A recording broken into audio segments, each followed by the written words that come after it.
اس سلسلہ اجتماعات کے اعتبار سے الوداعی تحفہ ہوگا۔ اب میں آغاز کر رہا ہوں۔ پہلی بات، اس سبب میں 3 باتیں مجھے کہنی ہیں۔ سب سے پہلی بات یہ کہ زندگی کی سب سے بڑی حقیقت موت ہے۔ ہم بھلائے رکھتے ہیں، اپنے ذہن سے اسے دور رکھتے ہیں۔ زندگی کی سب سے بڑی حقیقت موت ہے۔ خدا کے منکر پیدا ہوئے ہیں، لیکن موت کا انکار کرنے والا تو کوئی پیدا نہیں ہوا۔ اس لیے میں نے آیت آپ کو سنائی، کل نفس ذائقۃ الموت، ہر ذی نفس کو موت کا مزہ چکھنا ہے، ہر جاندار کو موت کا مزہ چکھنا ہے۔ ثم الینا ترجعون، پھر ہماری طرف لوٹا دیے جاؤ۔ تو زندگی کی سب سے اہم حقیقت موت، اور موت کے بعد رجوع اللہ، آخرت، یہ سب سے بڑی حقیقت ہے۔ ایک حقیقت سب مانتے ہیں، سب جانتے ہیں، دوسری حقیقت کے اوپر پردہ پڑا ہوا ہے۔ میں نے اس اعتبار سے نوٹ کیا، یہ الفاظ قرآن میں 3 مرتبہ ہے، کل نفس ذائقۃ الموت، ہر جاندار کو موت کا مزہ چکھنا ہے۔ انبیاء اس سے مستثنا نہیں رہے، رسول اس سے مستثنا نہیں رہے، اولیاء اللہ مستثنا نہیں رہے۔ وقتی طور پر استثناء حضرت عیسیٰ کا ہے کہ ابھی وہ زندہ ہیں، لیکن عیسیٰ یاتی علیہ الموت، حضور نے فرمایا عیسیٰ پر بھی موت آئے گی، جب دوبارہ آئیں گے زمین پر اتریں گے، پھر اس کے بعد ان پر موت وارد ہوگی، ان کی نماز جنازہ پڑھی جائے گی، انہیں دفن کیا جائے گا حضور کے پہلو میں، شادی بھی کریں گے، اولاد بھی ہوگی۔ باقی تو یہ ہے کہ کل نفس ذائقۃ الموت، سب کو موت کا مزہ چکھنا ہے۔ عیسیٰ بھی بالآخر اس سے مستثنا نہیں رہیں گے، بلکہ قرآن میں ایک جگہ کہا گیا ہے افإن مت فهم الخالدون،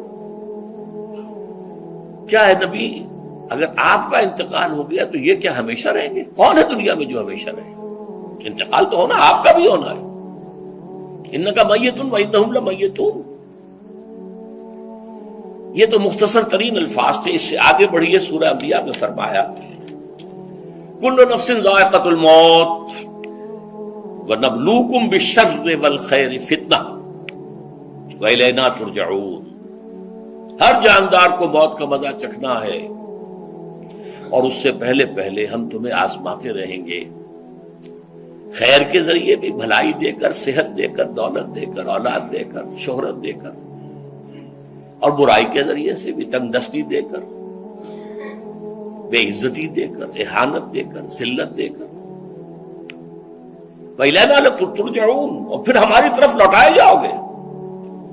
یہ وہ دوسری حقیقت جو میں نے کہا کہ جس پر پردہ پڑا ہوا ہے، بہت بڑا پردہ ہے۔ لوگ یہی سمجھتے ہیں کہ یہی دنیا کی زندگی ہے۔ قرآن کہتا ہے إِنَّ الدَّارَ الْآخِرَةَ لَهِيَ الْحَيَوَانُ لَوْ كَانُوا يَعْلَمُونَ، یہ تو آخرت والی زندگی ہے جو اصل زندگی ہے، کاش کے انہیں معلوم ہوتا۔ اس سے بھی زیادہ تفصیل سے یہ آل عمران میں آئی ہے، كُلُّ نَفْسٍ ذَائِقَةُ الْمَوْتِ وَإِنَّمَا تُوَفَّوْنَ أُجُورَكُمْ يَوْمَ الْقِيَامَةِ،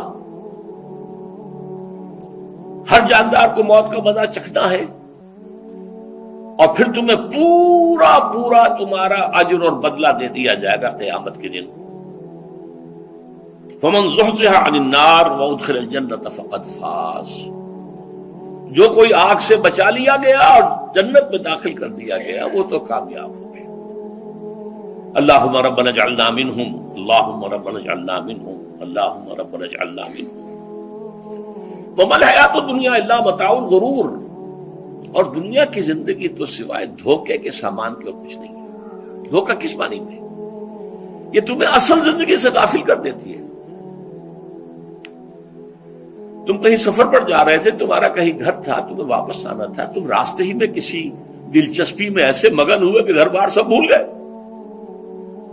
یہ تو تمہارا عارضی سا سفر تھا، تم نے اسی کو اپنی منزل بنا لیا، اپنا ٹھکانہ بنا لیا، تو دھوکہ دیا اس نے تمہیں۔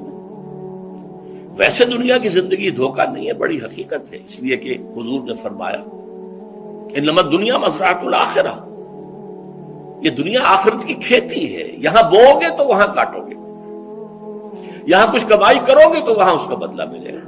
اس اعتبار سے دنیا بہت بڑی حقیقت ہے، ایک ایک لمحہ بہت بڑی قیمتی شے ہے، لیکن اگر یہ دنیا تمہیں آخرت سے غافل کر دے تو اس سے بڑا دھوکے باز ہو کوئی نہیں۔ یہ اصل دجال ہے۔ میں نے تقریباً 60 برس کی عمر کو جب میں پہنچا تھا تو موت کا انتظار شروع کر دیا تھا۔ میرے قریبی احباب کو معلوم ہے، میں کہتا رہا، یہ بھی کہتا رہا کہ بھائی میں اپنے حصے کا کام کر چکا ہوں، جتنی صلاحیت اللہ نے دی تھی، جتنی بھی میرے اندر استعداد تھی، میں اس کو بھرپور طریقے پر استعمال کر چکا ہوں۔ دم واپسی برسر راہ ہے عزیز و اب اللہ ہی اللہ ہے، یہ میرا معاملہ رہا ہے 60 برس کی عمر سے۔ اس کے بعد اللہ نے مزید 14 برس دیے ہیں۔ یہ نافلۃ لک کے درجے میں کہتا ہوں، اس کا اللہ کا عطیہ خصوصی ہے، نفل ہے، ہمیشہ کہتا رہا ہوں۔ مسنون زندگی تو 61 برس ہے ہمارے حساب سے۔ علامہ اقبال کے بارے میں سنا ہے کہ رویا کرتے تھے کہ میری عمر حضور کی عمر سے زیادہ نہ ہو جائے، وہ 6 مہینے کم ہی رہی ہے حضور کی عمر سے۔ جو حضور کی عمر تھی وہی حضرت ابو بکر کی، وہی حضرت عمر کی، وہی حضرت علی کی۔ ہاں، حضرت عثمان 82 برس کے ہوئے ماشاءاللہ۔ پھر یہاں کے مجددین میں سے وہی عمر حضرت شیخ احمد سرہندی کی، وہی شاہ ولی اللہ دہلوی کی۔ ہاں، شیخ عبدالحق محدث دہلوی رحمۃ اللہ علیہ 82 برس کی عمر۔ لیکن یہ میں کہا کرتا تھا مسنون عمر تو 61 برس ہے، جسے ہم 63 کہتے ہیں، وہ اصل میں ہمارے حساب سے 61 بنتا ہے۔ وہ 63 قمری ہے، جو 9 دن کم ہے، قمری سال جو ہے وہ شمسی سال سے۔ بہرحال میں اس وقت سے منتظر تھا، لیکن جو بھی وقت اللہ نے دیا ہے، اللہ کا شکر ہے، وہ مفید کاموں میں لگا ہے۔ ان میں خاص طور پر میں سمجھتا ہوں کہ اللہ کا مجھ پر سب سے بڑا احسان، اور مجھے پر نہیں، بہت بڑے پیمانے پر لوگوں پر جو احسان ہوا ہے، وہ میرا 1998 کا دورہ ترجمہ قرآن جو کراچی میں ہوا تھا۔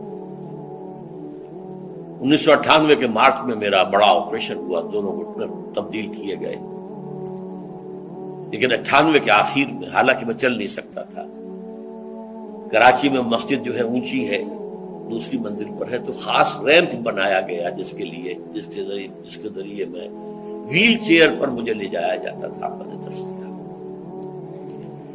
اس درس کی گزشتہ چند سالوں سے پوری دنیا میں جو گونج ہوئی ہے اللہ کے فضل و کرم سے، اللہ کا کوئی حکمت خداوندی اس کے ساتھ وابستہ ہے۔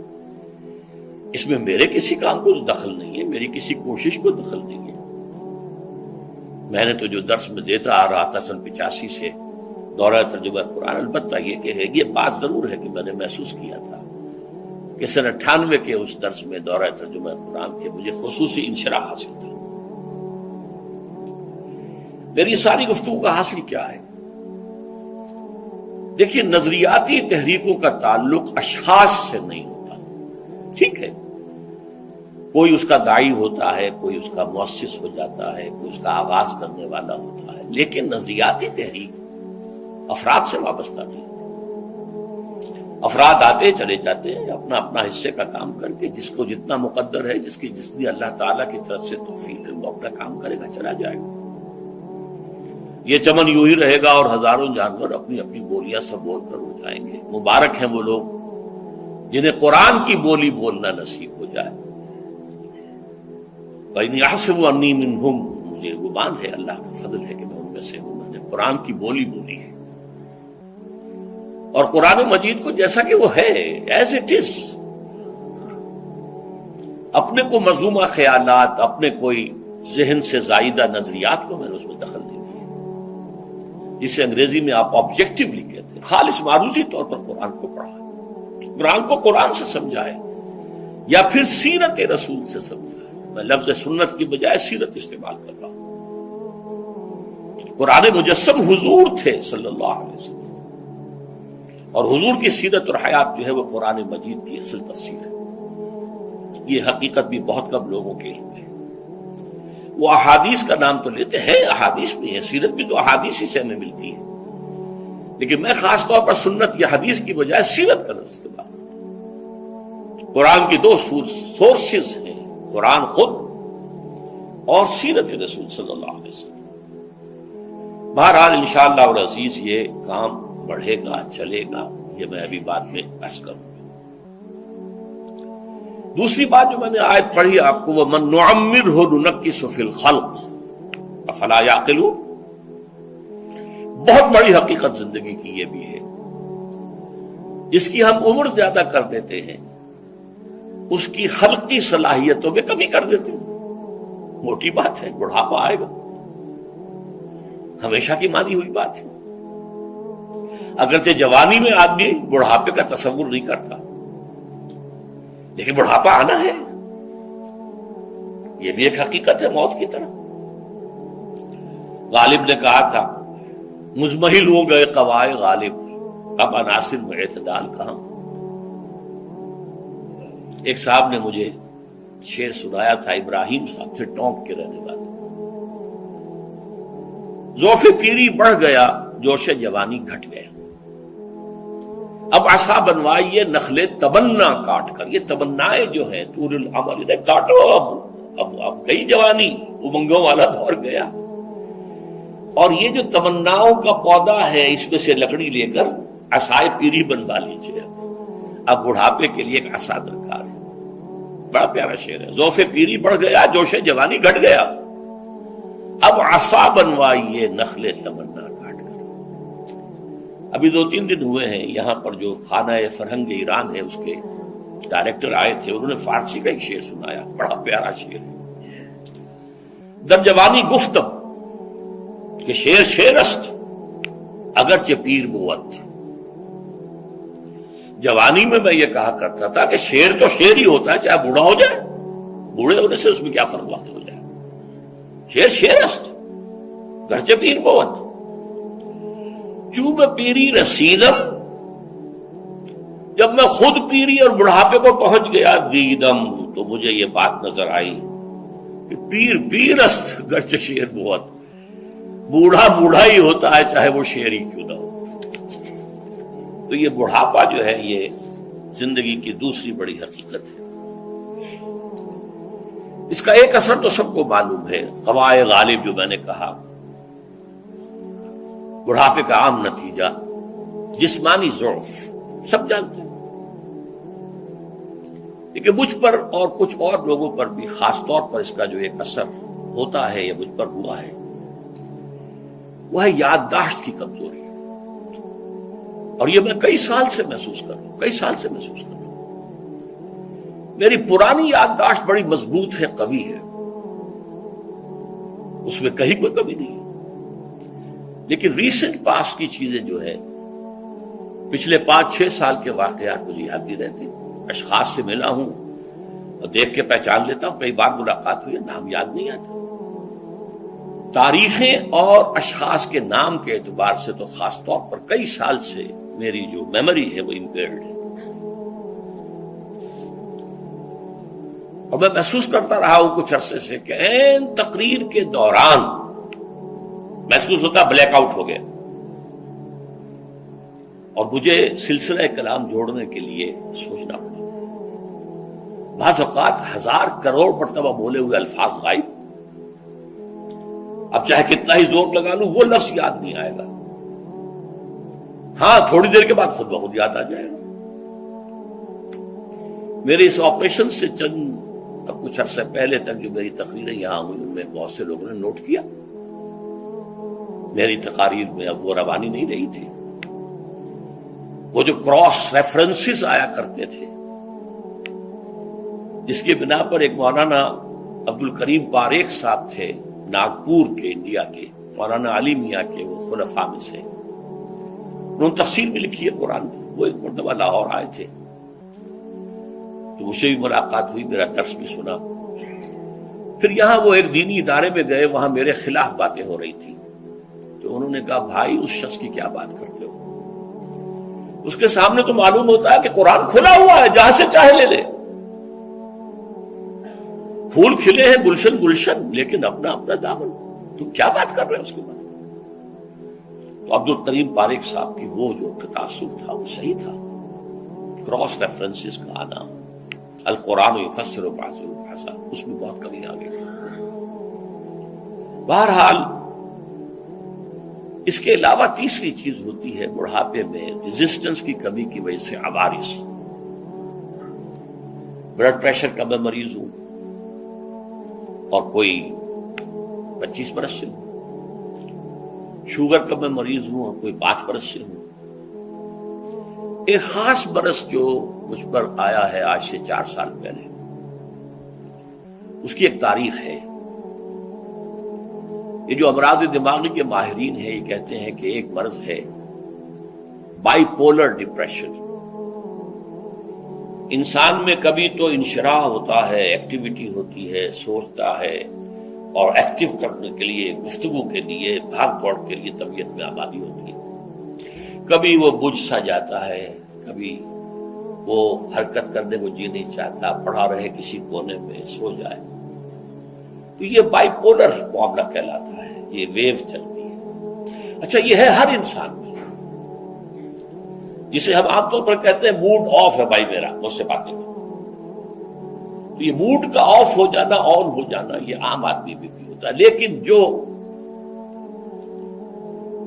اللہ کے کسی فضل و کرم سے زیادہ ذہین ہو، زیادہ حساس ہو، ان میں پھر یہ جو ویو ہے یہ زیادہ اونچائی زیادہ نیچائی، زیادہ اونچائی زیادہ نیچائی، اور اس کو پھر ہم کہتے ہیں مرض، بائی پولر. یہ ہمارا خاندانی مرض ہے. والد صاحب کا تھا، بڑے بھائی اظہار احمد صاحب کو ہوا، میری بڑی ہمشیرہ کو ہوا. عام طور پر اس کی عمر ہوتی ہے اور ہوتی تھی، 3 تجربے مجھے ہیں. والد صاحب کو 13 برس میں نے اٹینڈ کیا ہے اس بیماری میں، سن 52 سے 65 تک جب کہ ان کا انتقال ہوا. یہ عام طور پر شروع ہوتا ہے 50 برس کے لگ بھگ.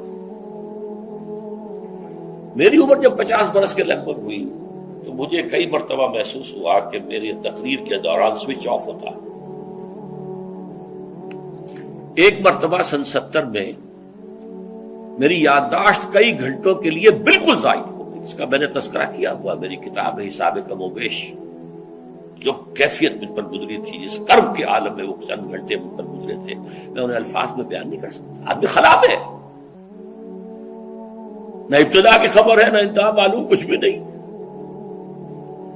میں جب 50 برس کا ہوا اور یہ ایک مرتبہ مجھے جھٹکے لگے مسجد سمن آباد کے اندر، تو میں نے ڈاکٹر رشید چودھری صاحب سے، وہ میرے والد صاحب کے بھی والد رہے تھے، میں نے ان سے کہا کہ یہ ڈینجر زون میں داخل ہو گیا ہوں.